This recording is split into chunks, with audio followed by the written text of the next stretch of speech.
ચાલો વિદ્યાર્થી મિત્રો, ધોરણ 12 ચેપ્ટર નંબર 11 બાયોટેકનોલોજી સિદ્ધાંતો અને પ્રક્રિયાઓ, એમાં ટૂંકનોટ સ્વરૂપે ઘણીવાર 2 માર્ક્સમાં પ્રશ્ન પૂછાય છે ક્લોનિંગ વાહકો.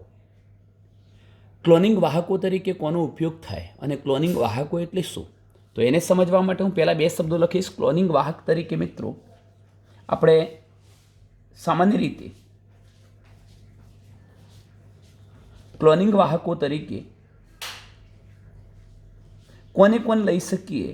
એક તો બેક્ટેરિયલ સેલમાંથી મળતું પ્લાઝમિડ, બેક્ટેરિયાના કોષમાંથી પ્રાપ્ત થતું પ્લાઝમિડ લઈ શકીએ. અને બીજું એક ઘટક છે જેને આપણે ફેઝ ડીએનએ અથવા બેક્ટેરિયો ફેઝ એવું કહીશું, બેક્ટેરિયો ફેઝને લઈ શકીએ. પહેલાં એટલું સમજી લો કે ક્લોનિંગ વાહક તરીકે આપણે ઉપયોગ કરવો છે પ્લાઝમિડનો અથવા બેક્ટેરિયો ફેઝનો. બંનેમાંથી આપણી જરૂરિયાત પ્રમાણે આપણે ગમે તેનો ઉપયોગ કરી શકીએ. કેટલી નકલો મેળવવી છે, ઓછા સમયમાં વધુ નકલો મેળવવી છે કે ઓછી નકલો મેળવવી છે, એને આધીન તમે પ્લાઝમિડનો પણ ઉપયોગ કરી શકો, બેક્ટેરિયો ફેઝનો પણ ઉપયોગ કરી શકો. ક્લોનિંગ વાહક એટલે શું મિત્રો? તમે જાણો છો કે આપણે કોઈ 2 સજીવોના જનીન દ્રવ્યોના ટુકડાઓને જોડી દઈને રિકોમ્બિનન્ટ ડીએનએ બનાવી ચૂક્યા છીએ, પુનઃસંયોજિત ડીએનએ બનાવી ચૂક્યા છીએ. જેમ કે અગાઉ પણ હું તમને ઉદાહરણ આપી ચૂક્યો છું કે આપણે ઇન્સ્યુલિન જનીન લઈએ છીએ, આ ઇન્સ્યુલિન જનીન છે અને એને હું પ્લાઝમિડ સાથે જોડું છું ત્યારે બનતું જે ડીએનએ છે એને આપણે રિકોમ્બિનન્ટ ડીએનએ કહીશું. પણ આ રિકોમ્બિનન્ટ ડીએનએમાં જે ઈચ્છિત ડીએનએ હતું ઇન્સ્યુલિન જનીન, એ માત્ર એક જ નકલમાં છે. હવે આપણે શું કરવું છે?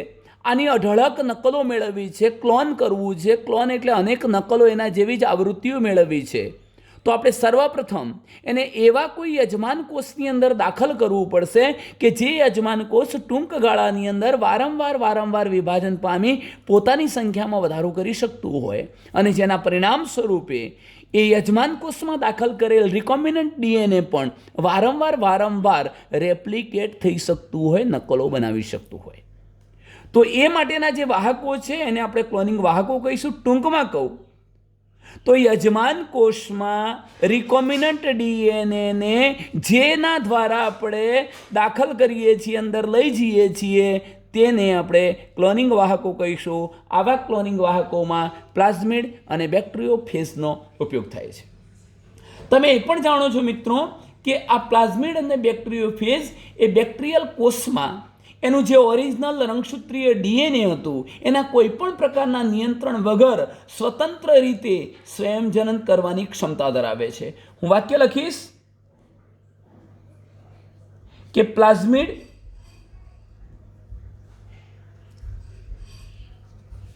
અને બેક્ટેરિયો ફેઝ, પ્લાઝમિડ અને બેક્ટેરિયો ફેઝ આ બંનેમાં એક ક્ષમતા છે કે પ્લાઝમિડ અને બેક્ટેરિયો ફેઝ શું કરે છે? એ જે બેક્ટેરિયાના કોષમાં પ્રવેશે છે એ બેક્ટેરિયલ કોષમાં શું કરી શકે છે? એમનું પોતાનું જે રંગસૂત્રીય ડીએનએ હતું, હું બતાવીશ આકૃતિમાં, રંગસૂત્રીય ડીએનએના નિયંત્રણ વગર સ્વતંત્ર રીતે પોતાની આપમેળે સ્વતંત્ર રીતે સ્વયંજનન કરવાની ક્ષમતા ધરાવે છે. આનો મતલબ એવો થયો, તમે જોઈ શકો છો કે ધારો કે હું અહીંયા કોઈ આ પ્રકારનું ઈ કોલાઈ બેક્ટેરિયાનો કોષ બતાવું છું. મિત્રો ધ્યાનથી સમજજો. એમાં તમે જાણો છો કે એક તો આ બેક્ટેરિયાનું રંગસૂત્રીય ડીએનએ છે જેના આનુવંશિક લક્ષણો માટે જવાબદાર છે. એ તો સ્વયંજનન પામવાની ક્ષમતા ધરાવે જ છે, પરંતુ એનાથી સેપરેટ અલગ ઇચેરેસિયા કોલાઈના કોષમાં 1 કે 2ની સંખ્યામાં આવા ગોળાકાર વલયાકાર ડીએનએ પણ આવેલા છે. ડબલ સ્ટેન્ડર્ડ દ્વિકુંતલમય ડીએનએ આવેલા છે અને એવા વલયાકાર ડીએનએને આપણે નામ આપીએ છીએ પ્લાઝમિડ. આ પ્લાઝમિડ છે. અને એ જ રીતે તમે જાણો છો કે બેક્ટેરિયોફેજ લઈએ તો બેક્ટેરિયોફેજનું જે જનીન્દ્રવ્ય ડીએનએ છે એ પણ મારે બંનેની વાત કરવી છે, બેક્ટેરિયોફેજની અને બીજા પ્લાઝમિડની. હું શું કહેવા માગું છું કે આ ઇકોલાઈ બેક્ટેરિયાનો કોષ જ્યારે પોતે કોષ વિભાજનની ક્રિયા દ્વારા બે કોષોમાં વહેંચાશે ત્યારે એનું જે બેક્ટેરિયલ જનીન્દ્રવ્ય હતું અથવા રંગસૂત્રીય ડીએનએ હતું એ તો સંયોજન પામવાનું જ છે, પણ એનાથી સ્વતંત્ર રહીને પ્લાઝમિડ ડીએનએ પણ આની મદદ વગર સ્વતંત્ર રીતે સંયોજન કરવાની ક્ષમતા ધરાવે છે અને એ જ રીતે બેક્ટેરિયોફેજ પણ સંયોજન કરવાની ક્ષમતા ધરાવે છે. મિત્રો, પ્લાઝમિડ વિશે તમે જાણી ગયા, પણ બેક્ટેરિયોફેજ શું છે તો એના વિશેની થોડીક ચર્ચા કરી લઈએ. આપણે આ પ્રકારની રચના બતાવી શકીએ. આ પ્રોટીન યુક્ત આવરણ છે. આ બેક્ટેરિયોફેજ દોરી રહ્યો છું, એની આ પ્લેટ છે અને આ પૂછતંતુઓ વગેરે હોઈ શકે. હવે જરા અહીં ધ્યાન રાખો, આનું આ જીનેટિક મટીરિયલ છે, જનીન્દ્રવ્ય ડીએનએ. આ વસ્તુ વિચારવા જેવી છે કે આને આપણે બેક્ટેરિયોફેજ શા માટે કહીએ છીએ? બેક્ટેરિયોફેજનો મતલબ શું થાય છે? ફેજ એટલે વાયરસ. ફેજ ડીએનએ વાયરસનું ડીએનએ છે, આ વાયરસ છે, પણ એને બેક્ટેરિયોફેજ નામ શા માટે અપાયું? કારણ કે આ પ્રકારનું જે ફેજ છે, આ પ્રકારનું જે વાયરસ છે એ બેક્ટેરિયલ કોષની અંદર પ્રવેશી જાય છે, ત્યાં પોતાની સંખ્યામાં અઢળક વધારો કરે છે અને અંતે બેક્ટેરિયલ કોષનો એ નાશ કરી દે છે, બેક્ટેરિયાના કોષનું ભક્ષણ કરી જાય છે. માટે એવા વાયરસને આપણે બેક્ટેરિયોફેજ તરીકે ઓળખાવીએ છીએ. હું શું કરી શકીશ? મારી જોડે મિત્રો રિકોમ્બિનન્ટ ડીએનએ છે. હવે આ રિકોમ્બિનન્ટ ડીએનએ એમાં તમે જોઈ ગયા આગળ કે હું પ્લાઝમિડને કાપી લઈશ, વિદેશી જનીનને આની સાથે જોડી દઈશ એટલે રિકોમ્બિનન્ટ ડીએનએ બનવાનું. એવી રીતે માની લો કે હું ફેજનું ડીએનએ લઉં છું, આ પ્રકારનું. આ મેં ફેજ ડીએનએ લીધું છે, તમે જોઈ શકો છો. અને એમાં હું હવે કોને જોડી દઈશ તો એમાં પણ પેલા વિદેશી જનીનને આપણે જો જોડી દઈએ છીએ, આ વિદેશી જનીનને જોડી દઈએ છીએ તો આ રીતે અહીંયા પણ રિકોમ્બિનન્ટ ડીએનએ તૈયાર કરી શકાય. હું આને એટલે કે આ બેક્ટેરિયોફેજને વાહક તરીકે ઉપયોગ કરી યજમાનમાં દાખલ કરાવી શકું. બીજું મેં શું લીધું? આ પ્લાઝમિડ તો લીધું જ છે આ પ્રકારે, અને એની સાથે પણ હું વિદેશી જનીનને જોડીને રિકોમ્બિનન્ટ ડીએનએ બનાવી શકું અને ત્યારબાદ હું આને પણ ક્યાં દાખલ કરી શકું? યજમાન કોષમાં. ટૂંકમાં વાહક તરીકે કોનો ઉપયોગ કરી શકાય? પ્લાઝમિડનો. અને વાહક તરીકે કોનો ઉપયોગ કરી શકાય? બેક્ટેરિયોફેજનો. હવે કોનો ઉપયોગ કરવાથી વધુ નકલો મેળવી શકાય, શા માટે, આપણે એની પણ ચર્ચા કરવી છે. બેક્ટેરિયોફેજની પ્રત્યેક કોષમાં ઘણી વધારે સંખ્યા હોય છે. કેવી રીતે? મિત્રો, અહીં જરા ધ્યાન રાખો.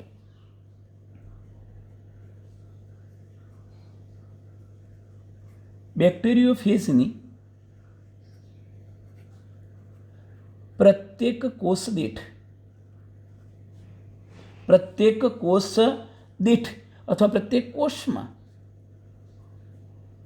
ઘણી વધારે સંખ્યા હોવાથી બેક્ટેરિયલ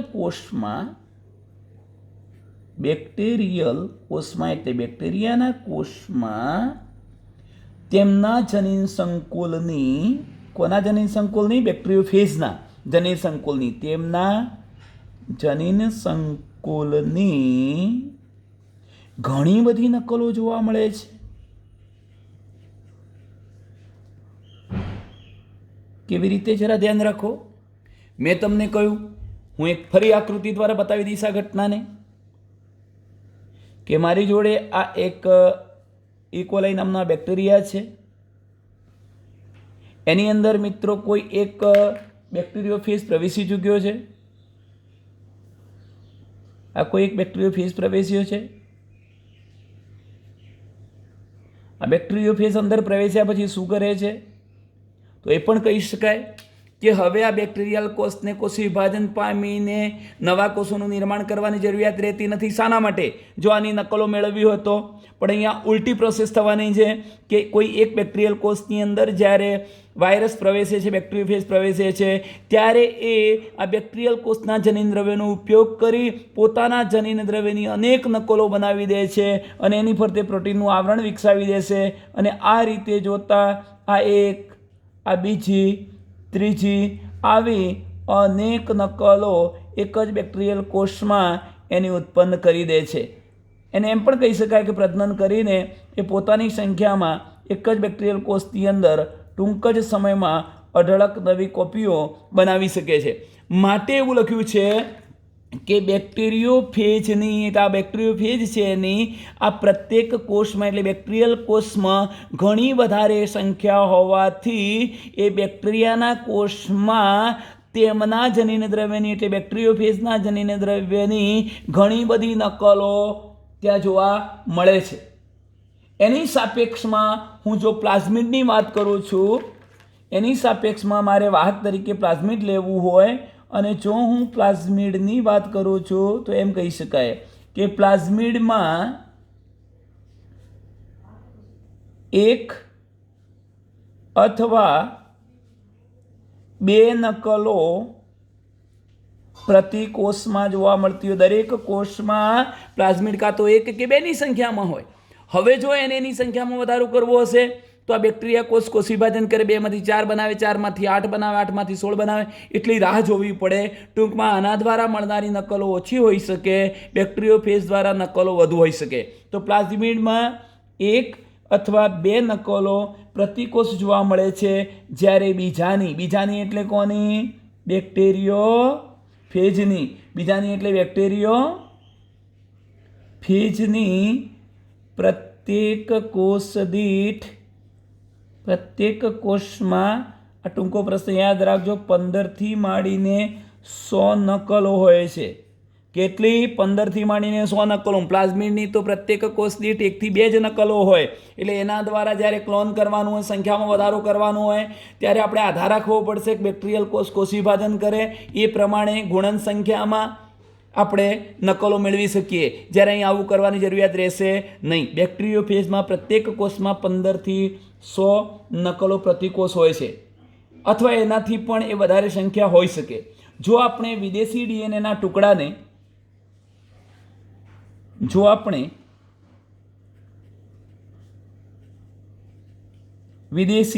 આપણે ઈચ્છતા હતા એવું વિદેશી ડીએનએના ટુકડાને બેક્ટેરિયોફેજ અથવા તો બીજું કયું વાહક હતું? પ્લાઝમિડ. તો બેક્ટેરિયોફેજ કે પ્લાઝમિડ ડીએનએ સાથે જોડીએ તો તેની સંખ્યા પણ, કોની સંખ્યા? જે આપણે જોડ્યું છે રિકોમ્બિનન્ટ ડીએનએ, તેની સંખ્યા પણ બેક્ટેરિયોફેજ અથવા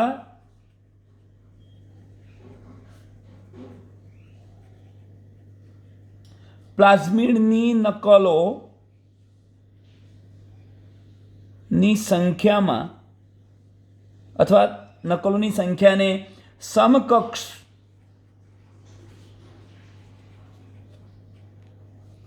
ગુણન કરાવી શકીએ. ફરી સમજો, આટલો મુદ્દો એકવાર ફરીથી સમજી લો. 2 જ વાક્યો યાદ રાખવા છે કે બેક્ટેરિયાના કોષમાં જો આપણે પ્લાઝમિડની વાત કરીએ છીએ, પ્લાઝમિડ 1 કે 2ની નકલોમાં હોય છે. પણ જ્યારે બેક્ટેરિયોફેજ લઈએ તો એક બેક્ટેરિયલ કોષમાં એની 15 થી માંડીને 100 નકલો અથવા વધુ નકલો પણ હોઈ શકે. માટે જ આપણે હવે જ્યારે વિદેશી જનીન, ઇચ્છિત જનીન છે એની અનેક નકલો મેળવી છે, ક્લોનિંગ કરવું છે, તો એવા વિદેશી ડીએનએના ટુકડાને જ્યારે આપણે આ બેક્ટેરિયોફેજ સાથે જોડીએ કાં તો પછી પ્લાઝમિડ સાથે જોડીએ ત્યારે કેટલી નકલ મેળવી શકીએ?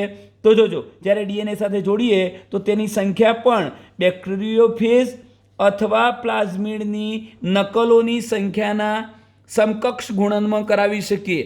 ઉદાહરણ તરીકે એક બેક્ટેરિયલ કોષમાં એક પ્લાઝમિડ છે, આ બેક્ટેરિયલ કોષ કોષ વિભાજન કરી 2 પ્લાઝમિડ બનાવે છે, તો આની 2 નકલ બનવાની, 4 બનાવે 4 નકલ બનવાની, 50 બનાવે 50 નકલો બનવાની. અહીંયા શું થવાનું કે ધારો કે એક જ કોષની અંદર ધારો કે 15 નકલો હોય, તો જ્યારે ફર્સ્ટ વાર તમે બેક્ટેરિયોફેજની અંદર પેલા વિદેશી જનીને દાખલ કરશો અને પછી બેક્ટેરિયલ કોષમાં એને દાખલ કરશો, તો અહીંયા ધારો કે એક જ વર્ષ પ્રજનન કરી અને 15, 20 કે 50 કોપી બનાવતું, 100 કોપી બનાવતું હોય, તો એક સામટી તમે 100 નકલો મેળવી શકો. કહેવાનો આશે જેટલી સંખ્યામાં બેક્ટેરિયલ કોષની અંદર બેક્ટેરિયોફેજ કે પ્લાઝમિડ છે, એટલી જ સંખ્યાના ગુણનને સમકક્ષ તમે વિદેશી ડીએનએના ટુકડાની ઇચ્છિત નકલોને પ્રાપ્ત કરી શકો. વર્તમાન સમયમાં એટલે અત્યારના સમયમાં ઉપયોગમાં કરવામાં આવતા વાહકો એવી રીતે તૈયાર કરવામાં આવે છે જેથી વિદેશી ડીએનએને સરળતાથી જોડાણમાં તથા બિન પુનઃસંયોજિતમાંથી પુનઃસંયોજિતની પસંદગીમાં સહાયતા પ્રાપ્ત થાય. એનો મતલબ એ થયો અત્યારની પદ્ધતિમાં વાહકો એવી રીતે તૈયાર કરાયા છે, એવી રીતે તૈયાર કરવામાં આવે છે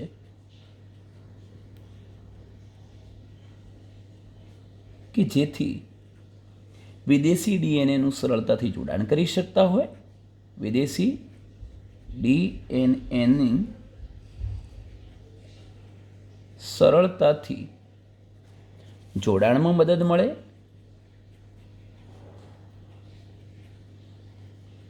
અને એક બીજો મહત્વનો પોઈન્ટ એ છે કે બિન, અગત્યનો પોઈન્ટ છે, યાદ રાખજો, બિન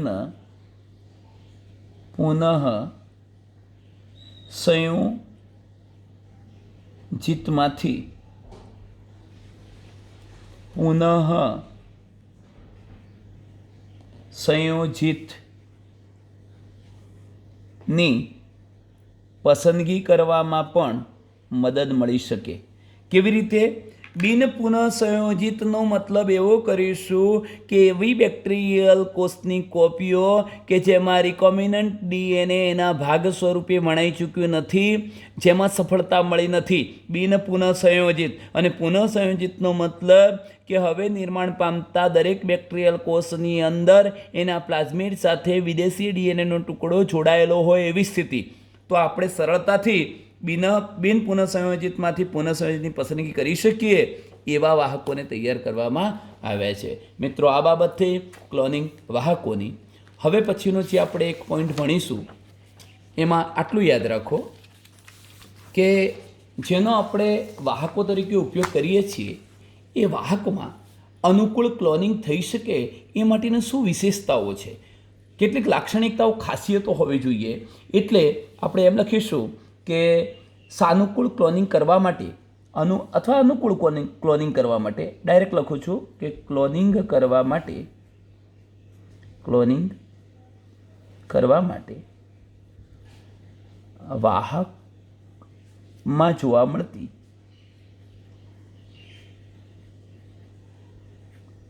વિશેષતાઓ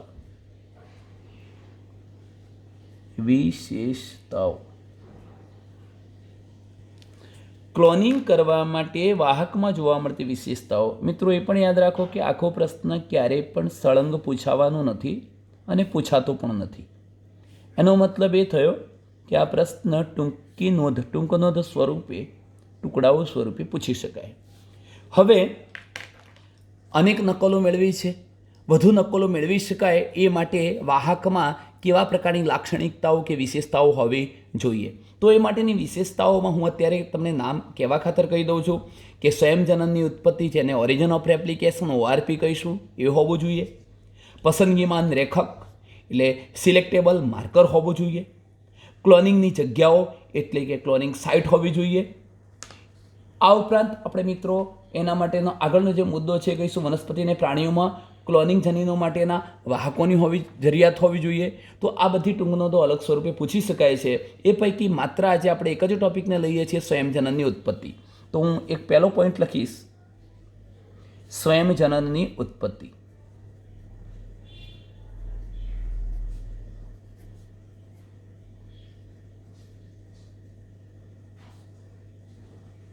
ચલો, આ સ્વયંજનનની ઉત્પત્તિ શું છે એને સમજીએ.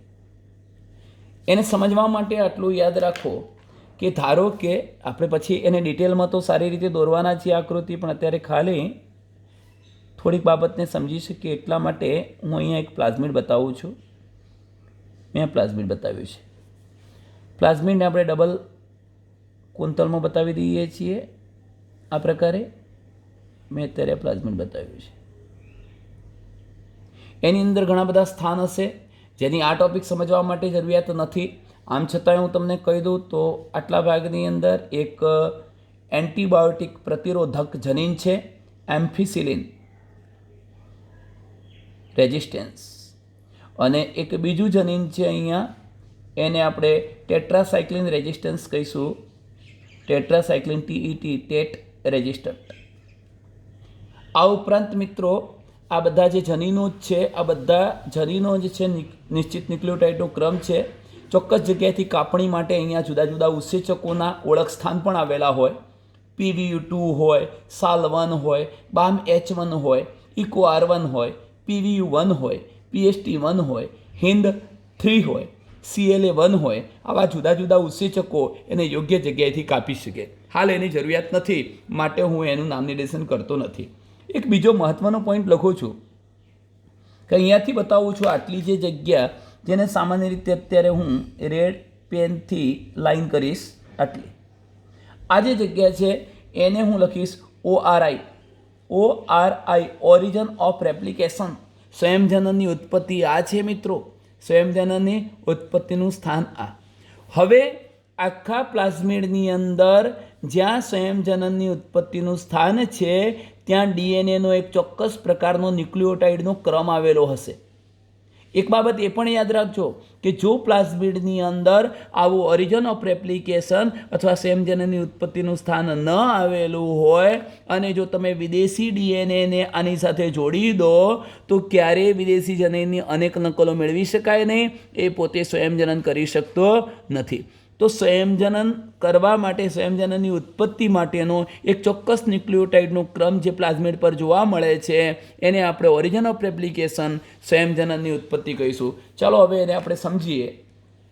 તો અહીંયા આ તે ક્રમ છે, એટલે સ્વયંજનનની ઉત્પત્તિ આ તે ક્રમ છે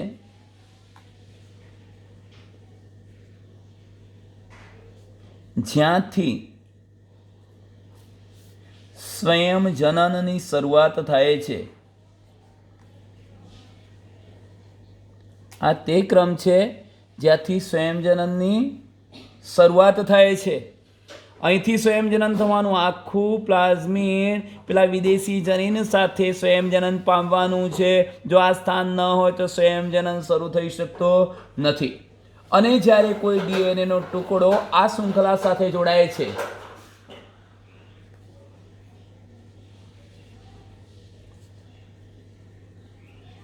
અને જ્યારે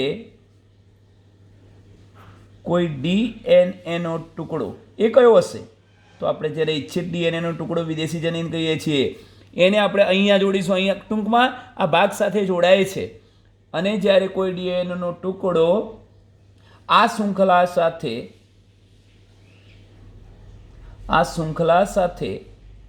જોડાય છે ત્યારે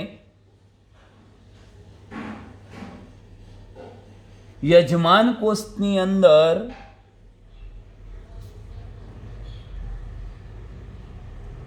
સ્વયંજનન પણ કરી શકે છે. શું મતલબ થશે આનો?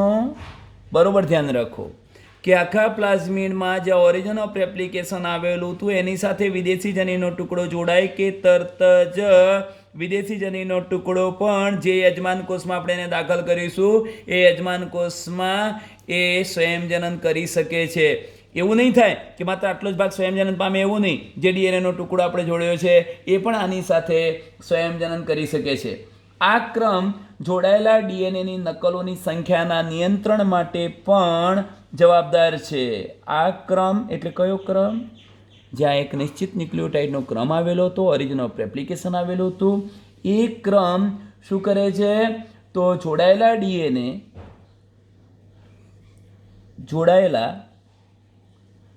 DNAની નકલોની સંખ્યાના નિયંત્રણ માટે પણ જવાબદાર છે. એનો મતલબ એવો થયો કે કેટલાક પ્લાઝમિડ એવા હશે કે જેનું ઓરિજિન ઓફ રેપ્લિકેશન 50 નકલો બનાવવાની ક્ષમતાવાળું હોય.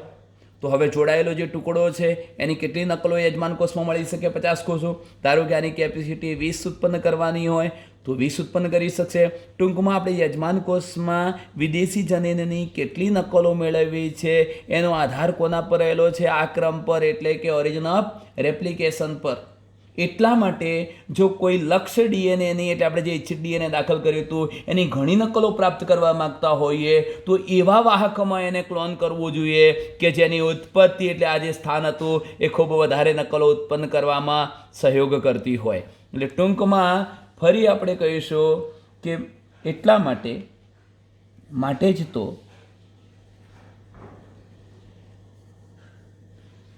જો કોઈ લક્ષ્ય ડીએનએ, ઇચ્છિત ડીએનએ, વિદેશી ડીએનએ, જેને આપણે અનેક નકલો મેળવવા માંગીએ છીએ, ડીએનએ, લક્ષ્ય ડીએનએની ઘણી નકલો પ્રાપ્ત કરવા માંગતા હોઈએ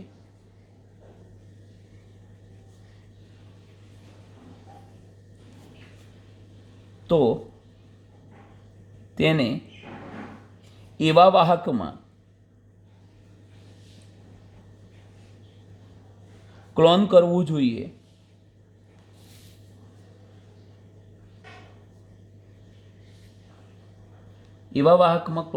જોઈએ જેની ઉત્પત્તિ